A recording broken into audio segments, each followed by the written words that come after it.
My Hero Academia chapter 425 titled Out of Season has dropped and has teased what looks to be the next villain in the series. So let's break down the chapter, the time skip, and discuss My Hero Academia's new villain, as this villain is going to be very important thematically for the end of the story. The chapter begins with a time skip to June as Tamaki and Nejiri both receive their diplomas as the third years at UA are finally able to graduate. Tamaki asks Nejiri about her injuries from the war, and Nejiri states that Mirio kept taking care of her and the others back on top of UA during the war. In narration, we find out that being a well-known figure worldwide, Nezu was already negotiating with other countries, preparing to deal with the consequences of the war for his reconstruction project. Mirio then takes the stage, making a speech. Mirio states that they lost many things during the war and gained nothing. The heroes are always trying to turn negatives into nothing. The students from all of the departments used everything they learned at UA to help in the war, but they still haven't managed to go back to square zero. They've studied for 3 years to prepare for what comes next, and the finish line isn't today. There won't be a bright future without humor, so their goal is to create a world of positives, not zeros, in which everyone can smile. Then he says, just watch Sir Night-Eye. Mirio then of course makes a funny exit as he says goodbye to the second and third year students. We cut to class 2A where we see Deku and the others have finally become official second year students, with Aizawa still being their teacher. Here we see Aoyama enter the classroom where he reveals that he will be leaving UA. He's been told that he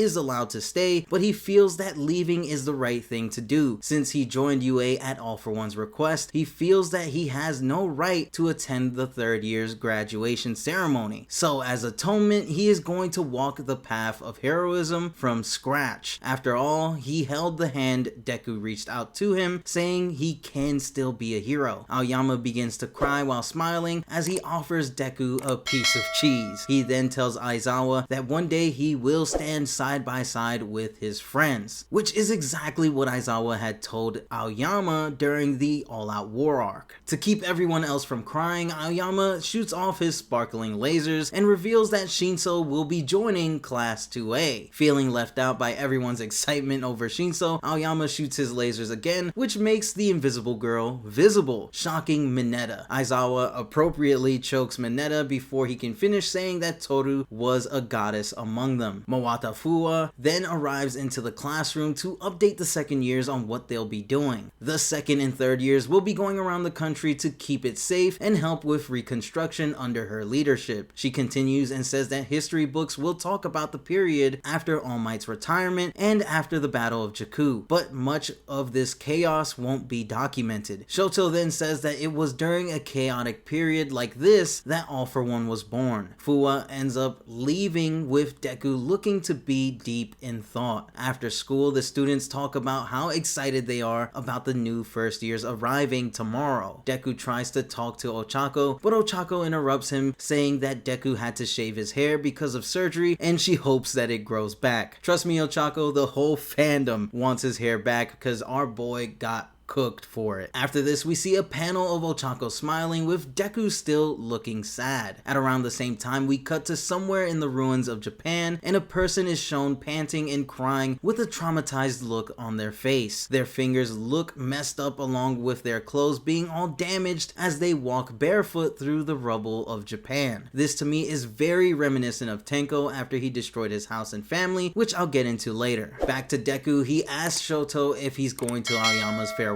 party, and Shoto says as long as it's not today. Deku looks worried, but Shoto says he'll be okay as he steps in the opposite direction, and the chapter ends with Endeavor in a wheelchair facing a giant machine, where I believe Dabi is being held inside of, preserving his body, keeping him on a sort of life support. Now this chapter set up something extremely important as we are introduced to a whole new character who looks like they will most likely become a villain as a result of what happened during during the war. This new villain is meant to be a parallel with Shigaraki in many ways, as earlier in the chapter Shoto said that All for One was born during a time of chaos, and this new villain reflects this perfectly, as despite the war being over, Japan is still in a state of chaos as many people have lost loved ones and their homes. The war is having some lasting ramifications on Japan as we see this new character coming out struggling in pain from the aftermath of the war, most likely blaming themselves and of course the heroes for letting the war affect them in a way where they seemingly lost everything and no hero came to help them. This character is going to parallel Shigaraki in the way that Deku will be the one to extend a helping hand to this new character that's clearly in grief. As we know, Tenko, after ending his family and roaming the city of Japan as a child, not a single person or hero came to help him, with him stating that if only back then